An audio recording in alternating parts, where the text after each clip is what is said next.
창조주이신 우리 하나님께서 피조물인 우리들에게 당신을 계시하시는 방법이 여러 가지가 있는데 그 중에 하나였죠. 그분의 이름을 연구하면서 그 속에 담겨있는 우리 하나님의 성품과 또 속성과 우리들을 향한 기대들을 알아가는 작업을 함께 해오고 있습니다. 오늘은 이번 시리즈 설교에서 소개되는 마지막 하나님의 이름인데요, 이것은 좀 특별한 상황 속에 있는 이들을 위해서 계시된 이름이다 할 수 있습니다. 어떠십니까? 믿음의 길을 갈 때 우리는 늘 그분을 사랑하려고 애를 쓰죠. 그렇지만 중간중간에 힘든 일을 만나기도 하고요, 또 시험에 들기도 하면서 힘이 빠질 때가 있습니다. 그때 우리들이 이미 살폈던 이 12개의 하나님의 이름들이 큰 힘이 돼요. 여호와 샬롬, 평강의 하나님의 이름을 우리가 부르기도 하고요, 여호와 라아, 목자이신 하나님, 그분의 이름을 부르기도 합니다. 그 말인즉 그때 우리들에게 그분을 향한 믿음이 있다는 것입니다. 하나님, 결국 이 사망의 음침한 골짜기에서도 여호와 라, 목자가 되어주시기 때문에 결국 나를 푸르른 초장과 잔잔한 물가로 가장 선한 길로 인도해 주실 줄로 믿습니다. 결국은 합력하여 선을 이루시는 하나님을 제가 믿습니다. 우리 그렇게 믿음의 싸움을 다짐하며 나아갑니다. 참 귀해요. 문제는 조금 다른 경우들이 있다는 것입니다. 예를 들어서 큰 어려움을 통과하는데 그때 느끼는 거죠.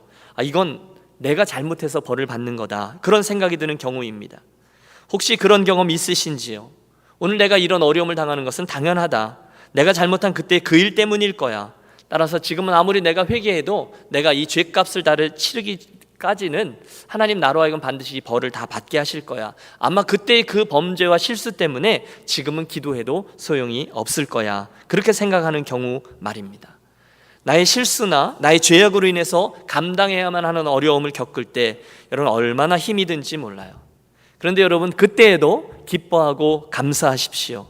참으로 놀랍게도 우리 하나님은 바로 그러한 어려운 상황에서조차, 나의 잘못된 죄악으로 인해서 임한 하나님의 징벌 한 가운데조차 여전히 부를 수 있는 당신 소망의 이름을 하나 주십니다. 그것이 바로 오늘의 본문 속에서 우리가 만나게 되는 여호와 삼마, 거기 계시는 하나님의 이름입니다. 함께 따라서 고백해 주십시오. 여호와 삼마, 거기 계시는 하나님. 지금 이스라엘은 바벨론 땅의 포로로 사로잡혀 와 있습니다. 청년이었던 에스겔은 제사장의 위임을 받은 지 얼마 안 되어서 조국의 멸망이라는 비극을 겪어야 됐고 바벨론의 포로가 되었으며, 설상가상 그의 아내는 포로가 된 지 9년 만에 그 땅에서 죽습니다. 하지만 그런 어려운 형편 가운데서도 그는 이스라엘을 향한 하나님의 말씀을 선포해야만 했습니다. 그는 그 당시에 그곳으로 끌려온 유대인들이 앞으로 적어도 70년간은 더 포로 생활을 해야 한다는 것을 알고 있었습니다. 맞습니다. 예루살렘의 멸망과 바벨론의 포로기는 그간 그들이 범했던 죄악들에 대한 하나님의 심판이었어요. 오래전에 약속의 땅에 들어간 그들, 그 이후로 오랫동안 반복하여 그들은 수없이 많은 그 땅의 우상들을 숭배했고 하나님을 향한 반역을 계속했습니다. 그 결과 그들은 이방인들의 압제와 그들로 인한 전쟁들을 치러야 했고 오늘 바벨론으로 인한 멸망이라는 하나님의 심판을 받습니다. 그래서 성경을 읽어 내려가다 보면 동의하게 됩니다. 지금까지 이스라엘의 행보는 크게 한번 혼이 나야 될 것 같기는 했었어요. 그래서 지금 나라를 잃고 고향을 떠나서 낯선 이국 땅의 포로로 끌려온 게 이해가 되어집니다. 하지만 오늘 우리들이 주목하려고 하는 것은 바로 그런 처절한 상황의 한가운데서조차, 아니 그들의 죄값을 치루어서 징벌을 받는 그 순간조차도 하나님은 당신의 백성들을 끝까지 버리지를 않으시더라는 거예요. 아니 당신은 그 와중에도 그들을 향한 사랑을 담아서 훈계하세요. 여호와 삼마라는 당신의 그 이름을 통해서 말입니다. 이스라엘아 들으라, 내가 너희를 포기하고 징벌하는 이 상황에까지도 나는 다시금 너희의 소망이 되어주고 싶다. 내가 지금은 너희를 벌하지만 내가 다시금 그곳에서 너희의 하나님이 되어 함께 있어 주리라. 여호와 삼마의 하나님입니다.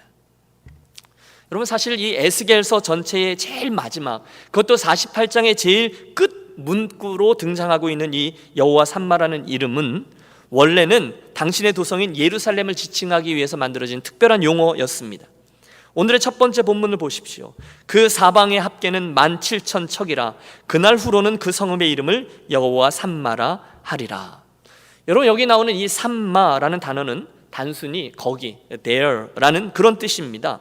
그런데 그 there라는 그 뜻이 여호와라는 당신의 이름과 결합되어 독특한 당신의 이름 하나를 형성한 거예요.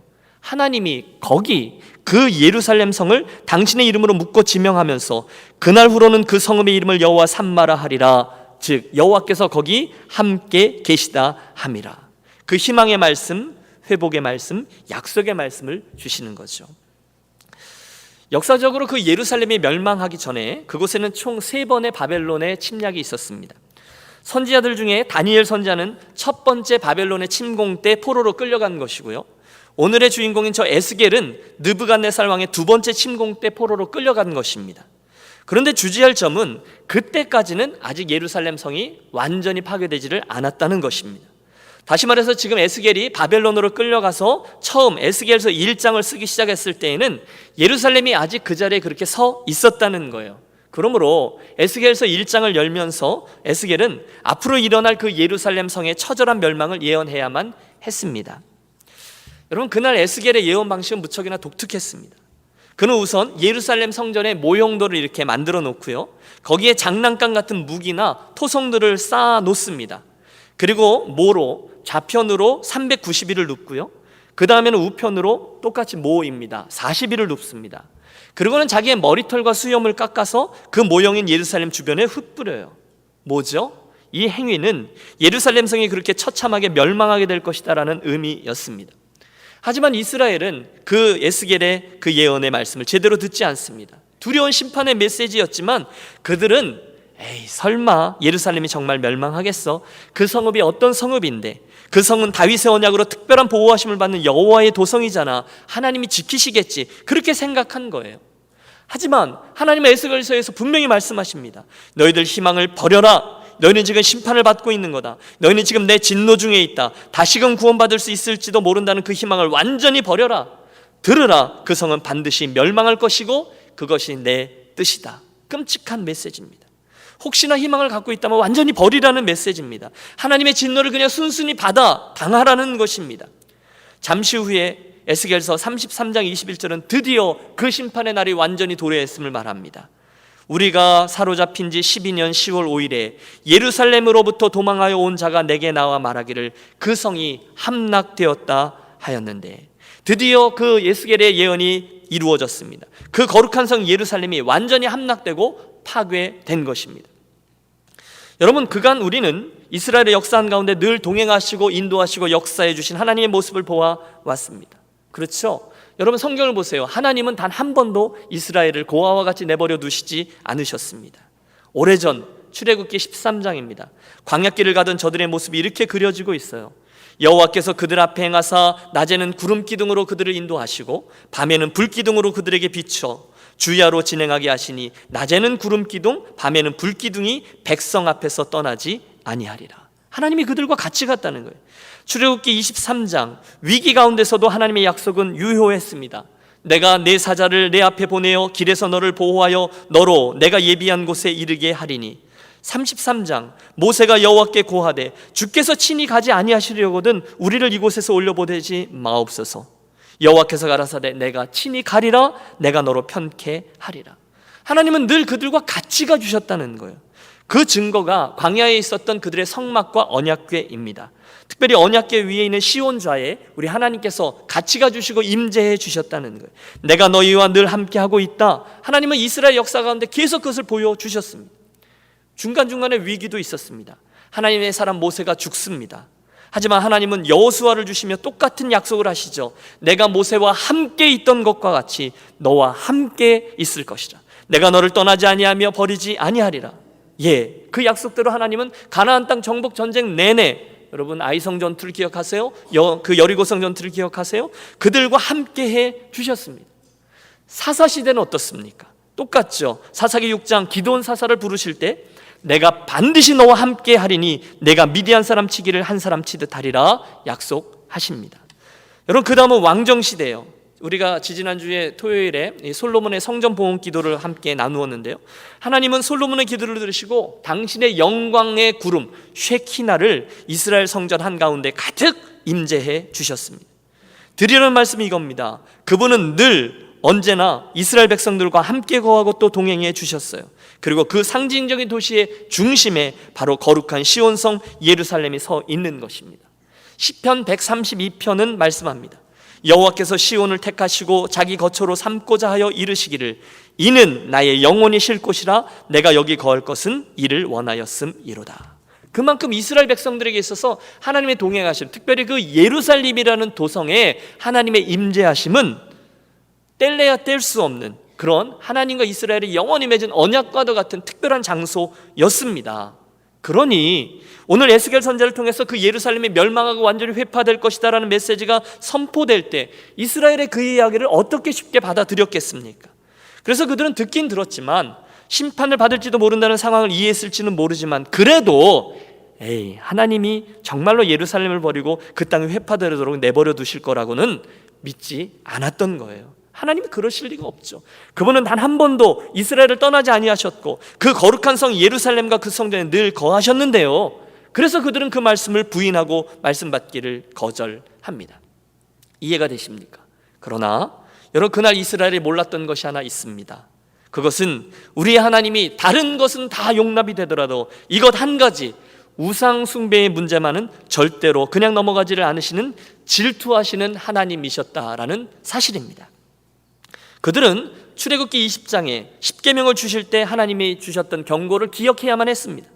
나는 너를 애굽 땅 종되었던 집에서 인도하여 낸 너의 하나님 여호와로라. 너는 나 외에는 다른 신을 내게 있게 말지니라.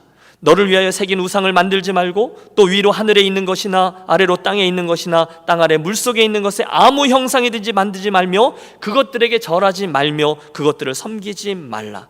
왜요? 나 여호와는 질투하는 하나님인즉. 어떤 하나님이요? 질투하는 하나님인즉 나를 미워하는 자의 죄를 갚되 아비로부터 아들에게로 3, 4대까지 이르게 하거니와 나를 사랑하고 내 계명을 지키는 자에게는 1000대까지 은혜를 베푸느니라. 여러분, 하나님의 뜻은 자명합니다. 다른 것은 몰라도 우상 숭배에 대한 것만은 질투하는 하나님으로 나타나시겠다는 것입니다. 출애굽기 34장에 보면 또 똑같은 이야기가 선포됩니다.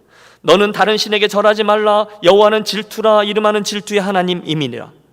사랑하는 여러분, 이 아침에 우리가 이제 여호와의 이름을 연구하는 이유가 그분의 이름 속에 담겨있는 성품과 속성 연구하는 거잖아요. 이 아침 그 하나님의 이름, 그 하나님의 성품 중에 거룩한 질투가 담겨있다는 사실을 기억하시길 바랍니다. 우리 하나님은 다른 것은 몰라도요, 당신의 영광을 가로채는 우상 숭배의 죄만은 용서하지를 않는 분이세요. 아니, 하나님은 만일 너희가 그렇게 행하면 내가 반드시 너희를 떠나리라 여러 번 경고하셨습니다. 하루나 하나님께서 에스겔 선지자를 이제 환상 가운데 예루살렘 성전으로 이끌어 가십니다. 선지자가 깜짝 놀라요. 왜냐하면 그 예루살렘 성전 안에 있던 많은 사람들이 겉으로는 다 하나님을 믿는 것 같았는데 실상 그 벽을 깨고 안에 들어가 보니 모두들 우상을 갖다 놓고 절을 하고 있는 것입니다. 제사장들도 그랬고 나라의 지도자들도 그랬고 여인들도 그랬고 다 마찬가지입니다. 겉으로는 하나님을 섬기는 것 같았어요. 하지만 그 속은 하나님을 예신하는 세상적인 것들로 가득 차 있었습니다. 우상들, 우상 숭배의 죄악이 낱낱이 드러납니다. 또 에스겔서에 보면 또 다른 비유도 주시는데요, 그것은 길에 버려진 여자아이의 비유입니다. 한 미혼모가 부정한 짓을 하고 그 결과로 태어난 여자아이를 들판에 내다 버려요. 하나님이 지나가시다가 보니까 아이가 아직 살아있는데 울면서 발길질을 하고 있는 거예요. 긍휼한 마음으로 하나님이 말씀하시죠. 너는 피투성이라고 살라. 여러분, 하나님이 살라 말씀하시면 살게 되는 거죠. 하나님이 그 아이를 데려다가 씻기고 또 키웠습니다. 문제는 이 여자아이가 크면서 굉장히 아리따운 처자가 되었는데 안타깝게도 그 부모의 행실을 버리지 못하더라는 거예요. 그래서 아무 남자나 만나러 다니고 또다시 그 부모들처럼 행함으로 결국 그 많은 다른 남자들에게 두드려 맞고 버림을 당한다. 그런 비유입니다. 하나님은 에스겔서의 그 비유를 통해서 그날 유대와 이스라엘 백성들의 모습이 바로 그와 같다 말씀하고 있는 거예요. 결국 하나님은 말씀해 오신 대로 그날 그 예루살렘을 버리십니다. 그리고는 사랑하는 그 거룩한 도시를 떠나세요. 물론 당신은 크게 주저하시지만, 크게 마음 아파하시지만, 너무너무 고통스럽지만 당신은 말씀하신 대로 예루살렘 성에 임재했던 당신의 영광을 거두어 가십니다. 이스라엘은 그 결과 처참한 말로를 당하고 비극적인 스토리들이 꼬리에 꼬리를 묻습니다. 죽고 파괴되고 헤어지고 절망하고. 여러분, 무엇 때문에요? 무슨 죄 때문에요? 우상숭배의 죄 때문이었습니다. 예루살렘은 철저하게 파괴되고 멸망합니다. 그리고 이스라엘은 긴 고난의 과정, 포로기를 통과하게 되죠. 잘 되었다. 그 패역한 이스라엘은 그렇게 한번 고생을 해봐야 된다. 그렇게도 하나님을 거역하고 우상들을 쫓더니 그렇게 그분을 속을 썩이더니 결국 하나님의 진노를 톡톡히 당하게 되었구나. 그놈들은 그 고생을 해도 마땅하다. 누구나 우리는 성경을 읽다가 그렇게 생각할 수 있어요. 그런데 여러분, 더 놀라운 것이 있습니다. 바로 그 순간부터 에스겔 선지자의 예언이 달라지기 시작했다는 것입니다. 좀 더 정확히 표현하면 바로 그 순간부터 예루살렘의 그 멸망을 얘기했던 이 에스겔 선지자의 그 메시지는 이제 예루살렘이 완전히 멸망해 버렸잖아요. 그러므로 심판과 징벌의 메시지에서 변해서 다시금 소망과 회복의 메시지를 담아내기 시작했다는 거예요. 여러분, 에스겔서 읽다 보면 참 감동적입니다. 그 끔찍한 심판 앞에서도 하나님은요, 당신의 영광을 이제 거두시고 떠나가시잖아요. 떠나가시다가 그 미련을 못 버리시고 서서히 고개를 돌리며 그들을 향해 말씀하기를 시작하세요. 이젠 다 끝났다. 이스라엘은 완전히 멸망했다. 그들은 역사를 통해서 자기들의 죄값을 치러야 한다. 그런 시간이거든요. 그런데 그 자리에서 그 하나님의 신실하신 사랑과 긍휼이 다시금 에스겔 선지자를 통하여 전달되고 있는 거예요. 그것이 바로 저 유명한 에스겔서 37장의 마른 뼈들의 환상에 관한 예언입니다. 보세요. 다 말라 비틀어진 쓸데없는 마른 뼈들이 잔뜩 쌓여있는 골짜기입니다. 그런데 그곳에 에스겔을 데리고 가신 하나님께서 물으십니다. 인자야, 이 뼈들이 능히 살겠느냐 하시기로 내가 대답하되 주 여호와여, 주께서 하시나이다. 또 내게 이르시되 너는 이 모든 뼈에게 대언하여 이르기를 너희 마른 뼈들아, 여호와의 말씀을 들을지어다. 주 여호와께서 이 뼈들에게 말씀하시기를 내가 생기로 너희에게 들어가게 하리니 너희가 살리라. 너희 위에 힘줄을 두고 살을 입히고 가죽으로 덮고 너희 속에 생기를 두리니 너희가 살리라. 또 나를 여호와인 줄 알리라 하셨다 하라. 할렐루야. 여러분, 지금 이 메시지 주시는 하나님의 마음을 읽어보세요. 그분의 뜻은 분명합니다. 가능성이 없어버려요. 다 삐쩍 말라버린 쓸모없는 뼈다귀들이에요. 그런데 그곳에 살아있는 하나님의 말씀이 다시금 임할 때, 선포될 때 마른 뼈들에 힘줄이 붙고 새살이 붙고 하나님의 놀라운 군대로 변화되는 것처럼 너희의 이스라엘아, 좀 더 정확히 표현하면 너희의 유니온 교회 성도들아, 너희를 향한 나의 소망과 기대가 거기 있다. 내가 반드시 너희를 다시금 일으키리라. 사람들은 소망이 없다, 기대하지 말라, 예루살렘은 다 멸망했다, 이스라엘은 끝이다라고 이야기해도 내가 다시 너희들을 그곳에서 일으키고야 말리라. 여러분, 하나님 아버지의 이 가슴 절절한 사랑의 고백과 소원을 기억하십시오. 식어가고 있는 저와 여러분의 가슴에 다시금 불을 붙이는 그분의 말씀이 그거예요. 우리를 너무도 사랑하시는 하나님, 당신의 약속 때문에 그들을 떠나세요. 물론 징벌을 허락하세요. 하지만 동시에 그분은 떠나지 못하세요. 다시금 그 사랑하는 예루살렘을, 다시금 그 사랑하는 저와 여러분을 다시금 일으키기를 원하세요. 여러분, 이게 에스겔서에 나오는 하나님의 역설입니다. 그리고 그 하나님의 역설에만 저와 여러분의 진정한 소망이 있는 줄로 믿습니다. 그래서 여러분, 에스겔서는요, 후반부로 가면 갈수록 이스라엘을 향한 회복의 소망이 점점 더 커지는 것을 보여줘요.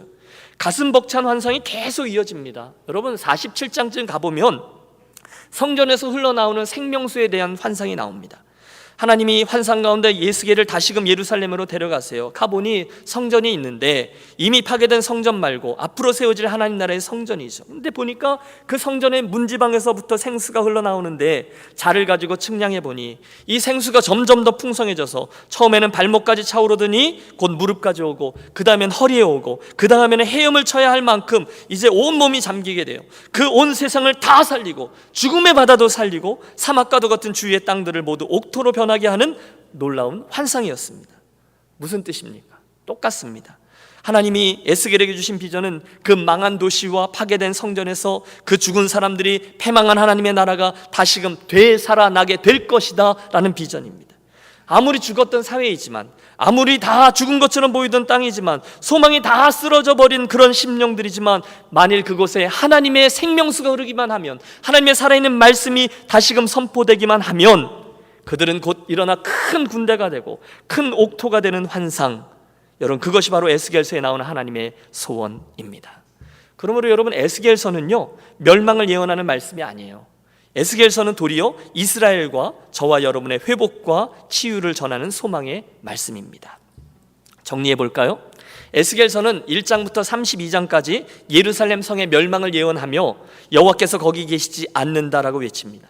그러나 후반부인 33장부터 48장까지는 다시금 소망의 메시지, 여호와께서 거기 계시다라는 메시지가 외쳐집니다. 아니, 그 다음부터는요, 특별히 33장 21절부터 에스겔의 예언은 그 성읍은 다시금 회복될 것이다, 아예 바뀐 말씀만을 선포합니다. 반복해서 내가 다시금 이스라엘에게 거하겠노라 약속하시고요, 그걸 소망하라 라고 말씀합니다. 여러분, 그래서 에스겔서를 읽다 보면 우리들의 가슴도 다시 뛰기 시작해요. 아, 그렇다면 저 예루살렘도, 그렇다면 오늘 내 인생도, 그렇다면 내 가정도, 그렇다면 오늘 우리 교회도, 그렇다면 우리 민족도, 할렐루야.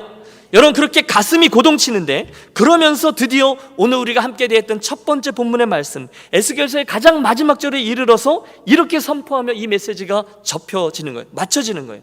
에스겔서 48장 35절, 그 사방의 합계는 18,000척이라 그날 후로는 그 성읍의 이름을 여호와 삼마라 하리라. 결국 하나님은 예루살렘을 떠나시지만 그 예루살렘을 너무 사랑하시기 때문에 다시금 그리로 돌아오셔서 결국 여호와 삼마로, 거기에 계신 하나님으로 자리하시겠다는 소망의 약속이 에스겔서의 결론인 것입니다. 그리고 여러분, 결국 그분의 음성은, 그분의 예언은 그대로 성취되었습니다. 사랑하는 여러분, 오늘 도무지 가능성이 없어 보이는 이스라엘 향해서 끝까지 여호와 삼마의 하나님으로 거기 내가 거하리라, 함께 있으리라 소망의 메시지 주시는 그분의 음성을 대하시면서 저와 여러분은 그분에 대해서 무엇을 배워 가십니까? 오늘 우리가 여호와 삼마, 그분의 이름, 거기 계시는 하나님을 믿는다는 것은 오늘 저와 여러분의 현장의 삶에 무슨 의미가 있습니까? 저는 오늘 두 가지를 기억하려 합니다. 첫째, 여호와 삼마라는 그분의 이름을 저와 여러분이 오늘 믿을 때 우리는 우리 삶에 자리하고 있는 모든 우상들을 반드시 제해야만 한다라는 교훈을 얻습니다. 여러분, 여호와 삼마라는 이름을 기억할 때마다 우리는 다른 어떤 것보다 우상 숭배를 싫어하시는 하나님을 기억하게 됩니다. 그날 이스라엘이 왜 망했습니까? 어째서 하나님의 영광이 예루살렘에서 떠났습니까? 하나님의 질투 때문이었어요. 세대를 거듭하여 행해진 그 영적인 간음, 우상 숭배가 그들의 깊이 자리에 있었기 때문에 하나님이 다 버리고 떠나신 것 아닙니까? 하나님은 오래전부터 우상들을 만들지도 또 섬기지도 말라고 거듭 말씀하셨는데 그날 이후 이스라엘은 그 말씀을 지긋지긋하게 불순종합니다. 그리고 오늘도 세상은, 오늘도 우리들은 여전히 수많은 우상들을 만들고 또 섬겨오고 있습니다. 여러분, 성경을 보세요. 오늘 우리들의 우상 숭배는 하나님 말씀에 의하면 세 가지로 분류됩니다. 첫째, 우리 눈에 보이는 창조 세계 내에 있는 어떤 물질들입니다. 물체들이죠. 오래된 나무, 선앙당 기억하세요? 산, 태양, 자고 이래로 그런 것들을 우상으로 섬기는 일이 온 세상에 편만해 있었어요. 두 번째로 우리가 섬기는 우상들은 귀신들입니다. 성경은 이 세상에 있는 마귀가 부리는 영들, 귀신들이 있음을 증명합니다. 거짓의 영, 속이는 영들. 여러분, 한국에 가보면 무슨 철학관 가서 아기동자 또는 관원장, 귀신, 별 귀신들의 이름이 다 등장하며 굿이나 부적으로 우리들을 올가맵니다. 두려움 속에 우리를 꼼짝 못하게 해요. 또 세 번째 것은 오늘 우리들의 손으로 만들어낸 우상들이나 신들이 있어요. 이것들은 살아있는 피조물이 아니에요. 영적인 존재도 아니에요. 하지만 우리가 스스로 만들어서 하나님 보시기엔 nothing인데 우리에게 무슨 영향력을 끼치는 something으로 섬기고 있는 것들이죠. 자크 엘률이라는 학자가 있는데요, 성경에 있는 우상 숭배를 현대 서구 문화의 동향, 특별히 세속주의와 연결시킨 최초의 학자가 있습니다. 그는 오늘날 우리들이 가지고 있는 과학기술, 성, 민족국가, 혁명, 역사, 과학의 신화 등등도 우리들의 우상이 충분히 될 수 있다는 점을 지적합니다. 일리 있어요. 오늘날 여러분, 우리로 하여금 하나님을 잊어버리고 또 우리들을 그래서 유혹하여 숭배하도록 하는 모든 것을 조심하십시오. 저와 여러분이 좋아하는 권력, 여러분 요즘 한국을 보십시오. 정말 권력을 우상으로 삼고 움직이는 이들이 얼마나 많은지 몰라요. 스포츠, 연예인, 빠른 진급, 탐욕, 이 등등이 우리들에게 경배의 대상이 될 수도 있습니다. 두려워하는 것들도 있어요. 죽음이라든지 분노라든지 악이라든지 잔인함이라든지, 또 우리들이 구체적으로 행하는 것, 부적을 지니는 것, 주술을 외우는 것, 여러분 이 모든 것들도 다 두려움이 우상으로 화한 경우입니다. 우리가 좋아하는 사람이나 또는 어떤 제도도 극단으로 가면 모두 다 우상으로 화할 위험성이 있어요. 그런데 이 우상들의 문제가 무엇입니까? 그것은 피조물된 우리가 마땅히 하나님을 향해 올려드려야 될 영광, 또 그분을 향한 우리들의 관심과 그 관계를 사라지게 만든다는 거예요. 우상 숭배의 가장 큰 문제점은 창조주 하나님과 피조물된 우리와의 관계를 흐리게 해버린다는 거예요. 틀림없어요. 우상을 숭배하고 쫓아갈 때 이스라엘은 물론이거니와 오늘 우리도 창조주 하나님을 잘 보지 못하게 됩니다. 혹시 여러분 오늘 하나님이 잘 안 보이십니까? 혹시 여러분 오늘 하나님의 음성이 잘 안 들리십니까? 하나님과 여러분 사이에 제가 말씀드린 그 수많은 우상들 가운데 무엇인가 있지 않는지를 점검해 보십시오. 우상 숭배는 우리들에게 여호와 삼마, 거기 계시는 하나님의 임재를 막을 수 있어요. 그래서 하나님은 우리에게 그렇게도 너희에게 있는 우상을 파하라 요구하신 것입니다. 둘째, 오늘 우리가 여호와 삼마, 거기 계시는 하나님의 이름을 믿는다는 것은 어떤 경우에도 저와 여러분이 주신 하늘의 소망, 그분의 임재와 다스림, 하나님 나라에 대한 소망을 포기하지 않는 것을 의미합니다. 따라해 주십시오. 소망을 포기치 마십시오. 여러분, 제가 증명해 보이죠. 하나님의 소망은 그 다음에 이어져요. 그 다음에 이스라엘의 역사의 흐름을 한번 쫓아가 보겠습니다. 에스겔 이후에 70년의 세월이 흐른 후에 에스라서와 느헤미야서에서 우리 보듯이 바벨론의 포로 생활에서 그들이 돌아옵니다. 그들은 왜소하지만 아주 자그마한 성전을 다시금 재건하죠. 그 성전은 이전에 있었던 솔로몬 성전에 비하면 비교할 바도 되지 못할 만큼 너무 더 초라했기 때문에 옛날 성전을 보았던 노인들 가운데 통곡하는 이들이 있었다라고 성경은 기록합니다. 너무너무 슬픈 거예요. 하지만 하나님은 스가랴 선지자를 통해서 그들을 위로하세요. 여호와께서 장차 유다를 취하여 거룩한 땅에서 자기 소유를 삼으시고 다시 예루살렘을 택하시리니, 할렐루야. 그들에게 다시금 소망이 되어주신다는 거예요. 무릇 혈기 있는 자들이 여호와 앞에 잠잠할 것은 여호와께서 그 성소에서 일어나심이라 하더라. 죄악으로 인해서 하나님의 영광이 떠났던 그 성이지만 하나님 다시 그 땅을 치유하시고 또 그 백성들을 회복시킬 것이다. 소망의 메시지였어요. 하지만 그 소망의 메시지들 가운데 백미 중에 백미는 뭐니 해도 말라기 선지자를 통해서 주신 말씀입니다. 만군의 여호와가 이르노라, 보라 내가 내 사자를 보내리니 그가 내 앞에서 길을 예비할 것이요 또 너희의 구하는 바 주가 호련히 그 전에 임하리니 곧 너희의 사모하는 바 언약의 사자가 임할 것이라. 할렐루야. 여러분, 지금 이게 무슨 이야기인가 하면 모든 사람들이 소망을 잃었지만 하나님 자신이 다시금 그 땅에 와서 거기 거할 것이다 라는 메시아의 약속이에요. 여호와 삼마가 그 예루살렘에 다시금 임재하십니다. 언제요? 정확히 400년 후에 하나님이 그 약속을 지키시죠. 말씀이 육신이 되어 우리 가운데 거하시니 우리가 그 영광을 보니 하나님 아버지의 영광이요.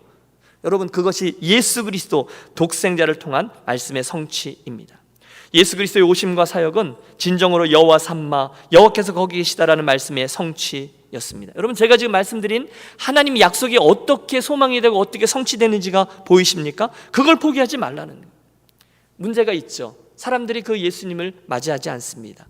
자기 땅에 오매 자기 백성이 영접치 아니하였으나 여호와 삼마의 약속을 기억하며 그 땅에 하나님 자신이 직접 임마누엘로 오셨지만 사람들이 그를 영접하지 않고 그분을 핍박하고 십자가에 못 박습니다. 여러분, 하나님의 이름이라는 프리셉트 성경 교재의 그 집필자인 케이 아서라는 여자분이 계신데요, 그녀는 그때의 그 사건을 지금 우리가 얘기했던 이 수많은 하나님의 이름들을 사용해서 이렇게 정리해주고 있어요. 여러분, 한번 주의를 잘 집중해서 그날 어떤 일들이 있었는지를 들어보십시오. 당신의 백성들 중에 거하기 위해 오신 임마누엘의 하나님을 백성들은 바뀌지 않았습니다. 30세의 나이로 거기 계시는 하나님 여호와 삼마께서 당신의 사역을 시작하셨지만 백성들은 그분을 돌로 치료하며 아도나이, 주 되신 하나님께 복종하기를 거절합니다. 이스라엘은 그분을 핍박하되 여호와 이레의 하나님 대신에 수양이 되어 십자가에 달려 죽으신 그분을 핍박했습니다. 그들은 생명을 주시는 목자 여호와 라이신 하나님을 따르지 않습니다. 그들은 다시금 승리의 깃발 여호와 니시, 그분 아래 모이는 것을 거절합니다. 저들이 겟세마네 동산에서 예수님을 체포했을 때 주님은 12영 더 되는 천사들을 보내실 수 있는 만군의 주 여호와 체바오트셨으나 주님은 인내로 그들을 용서하셨습니다.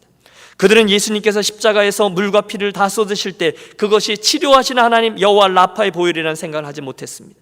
그들은 주님의 제물 되심이 여호와 메카티 시켐, 그들을 거룩하게 하시려는 하나님의 방법이라는 사실을 몰랐습니다. 여호와 샬롬, 하나님과의 화평을 이루는 그 방법을 저희가 거절한 것입니다. 여러분, 그래서요, 어떤 일이 일어났습니까? 당신은 당신의 섭리 가운데 이 땅을 또 떠나시지만 대신 보혜사 성령을 그곳에 두셨고 우리와 함께 하시며 지금 그분은 우리가 거할 처소를 또다시 예비하고 있으십니다. 내 아버지 집에 거할 것이 많도다. 그렇지 않으면 너에게 일렀으리라. 내가 너희를 위하여 처소를 예비하러 가노니 가서 너희를 위하여 처소를 예비하면 내가 다시 와서 너희를 내게로 영접하여 나 있는 곳에 너희도 있게 하리라. 여러분, 제가 쭉 말씀드린 이스라엘 역사 가운데 우리와 함께 계시는 하나님, 그 약속을 스스로 이루어가고 계시는 여호와 삼마의 하나님이 보이시는지요? 그분이 소망이세요. 그분은 반드시 여호와 삼마로 저와 여러분과 함께 해 주실 것입니다. 여러분 아십니까? 하지만 에스겔의 저 처절한 외침은 끝내 이스라엘에게 외면당합니다. 슬프게도 그는 사람들의 돌에 맞아 순교의 길을 가요. 하지만 끝까지 하나님의 메시지를 선포하는 사명을 감당하죠. 어떻게 그 일이 가능했을까요? 이유는 한 가지, 그 고난과 역경 가운데서도 여호와 삼마, 그 하나님의 이름을 믿는 분명한 믿음이 그에게 있었기 때문입니다. 그 순간 그에게 하나님의 이 여호와 삼마라는 이름이 진정한 소망이었기 때문이에요. 사랑하는 여러분, 이 아침에 우리들의 인생 한가운데 여호와 삼마로 자리하고 계시는 그분의 이름을 분명히 믿는 저와 여러분이 되시기를 축복합니다. 오늘 우리는 죄악 중에 출생하여 죄와 더불어 인생길을 가고 있습니다. 어쩔 때는 이거 되는 싸움이야, 이건 도대체 나에게 가능성이 있는 거야, 고개를 떨굽니다. 하지만 여러분, 그 어두움의 시기, 포로기 이스라엘에게조차 거기 계시는 하나님이라는 소망의 이름을 주셨던 그분을 기억하시고, 우리 또한 하나님이 우리를 위해 예비하시고 다시금 여호와 삼마 거기 계신 하나님으로 다가오시는 분임을 믿기 때문에 흔들림 없이 이 믿음의 길을 잘 달려가시기를 권합니다. 여러분, 물론 믿음의 싸움은 쉽지 않습니다. 때로는 하나님이 나를 떠나신 것처럼 느껴지기도 합니다. 이게 되는 싸움 맞는가? 종종 갈등합니다. 그러나 그분의 이름 여호와 삼마를 믿고 소망하며 이 길을 걸어가십시오. 그분 반드시 그분 반드시 여러분에게 여호와 삼마가 되어주실 것입니다. 저는 오늘 이 설교의 결론을 우리 인생에 그렇게 나아가서 제일 마지막 장면이요, 그분이 결국 어떠한 모습으로 우리에게 여호와 삼마가 되어주시는 보여주시는 엔딩 픽처를 함께 대하는 것으로 대신합니다. 여러분, 우리 인생에 별일들이 많겠죠. 하지만 계속해서 우리에게 여호와 삼마가 되어주시고 제일 마지막에 결국 그 소망을 이루어 주실 분을 소망하며 오늘의 두 번째 본문 요한계시록 21장 1절에서 5절의 말씀을 합독하겠습니다. 좀 펼쳐주십시오. 여러분, 그날을 고대하며 그날 어떤 일이 있어질 것인지, 그날 여호와 삼마가 내 삶에 어떻게 이루어질 것인지를 고대하며 함께 읽습니다. 또 내가 새 하늘과 새 땅을 보니 처음 하늘과 처음 땅이 없어졌고 바다도 다시 있지 않더라. 또 내가 보매 거룩한 성 새 예루살렘이 하나님께로부터 하늘에서 내려오니 그 예비한 것이 신부가 남편을 위하여 단장한 것 같더라. 내가 들으니 보좌에서 큰 음성이 나서 가로되 보라, 하나님의 장막이 사람들과 함께 있음에 하나님이 저희와 함께 거하시리니 저희는 하나님의 백성이 되고 하나님은 친히 저희와 함께 계셔서 모든 눈물을 그 눈에서 씻기심에 다시 사망이 없고 애통하는 것이나 곡하는 것이나 아픈 것이 다시 있지 아니하리니 처음 것들이 다 지나갔음이러라. 보좌에 앉으신 이가 가라사대 보라, 내가 만물을 새롭게 하노라 하시고 또 가라사대 이 말은 신실하고 참되니 기록하라 하시고. 아멘. 그분은 결국 당신의 약속 여호와 삼마 거기 계시는 하나님을 성취하심으로 우리의 존귀와 영광을 얻게 되실 것입니다. 저와 여러분이 존경하는 요한 웨슬리 목사님을 기억하시죠?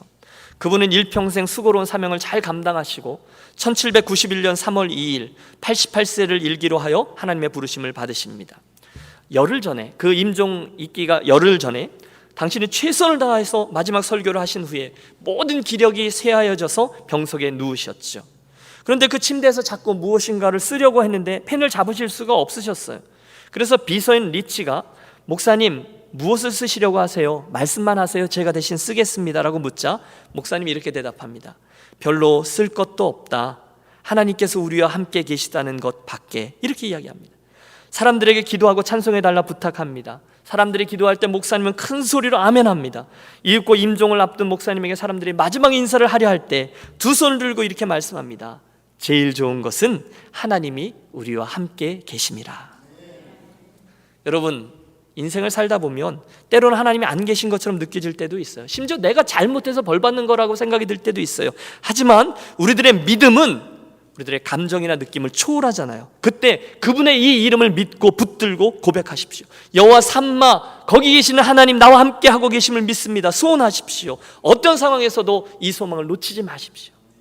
말씀을 맺습니다. 두 가지를 권면했어요.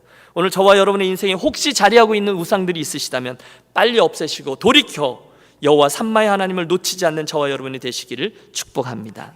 그분은 저와 여러분을 너무 사랑하셔서 그 사이에 있는 어떠한 우상도 용납하지 않는 질투하시는 하나님이세요. 두 번째, 인생의 어떤 상황에서도 우리들의 이 마지막 엔딩 픽처 새하늘과 새 땅 영광스러운 예루살렘에서 그분이 우리의 여호와 삼마 되심을 찬양하며 노래할 그 기쁨의 순간을 기억하며 오늘의 어려움을 잘 감내해내는 저와 여러분이 되시기를 바랍니다. 이 아침 그 여호와 삼마 거기 계시는 하나님의 은혜가 저와 여러분의 것이 되시기를 우리 주 예수 그리스도의 이름으로 축원합니다. 사랑의 하나님, 13번째 하나님의 이름 여호와 삼마로 우리에게 계시해 주시고 거기 함께 계신 하나님 소망의 메시지를 허락해 주시니 참 감사합니다. 마냥 좋을 때뿐이 아니라 심지어 포로로 잡혀가서 톡톡히 그 죗값을 치르는 상황이, 또 그런 상황에 있는 이들까지도 부를 수 있는 소망의 이름을 주셨으니 얼마나 감사한지요. 이제 말씀을 들었사오니 그 하나님의 이름을 끝까지 붙들고 오늘 우리 삶에 있는 우상들을 회파하며 결국 마라나타 아멘 주 예수여 오시옵소서 우리를 완전히 회복시키는 소망의 나라에 그 소망의 나라를 늘 마음에 품고 흔들림 없이 오늘을 걷는 사랑하는 모든 유년 가족들만 되게 하여 주옵소서. 귀하신 주 예수 그리스도의 이름으로 기도하옵나이다. 아멘.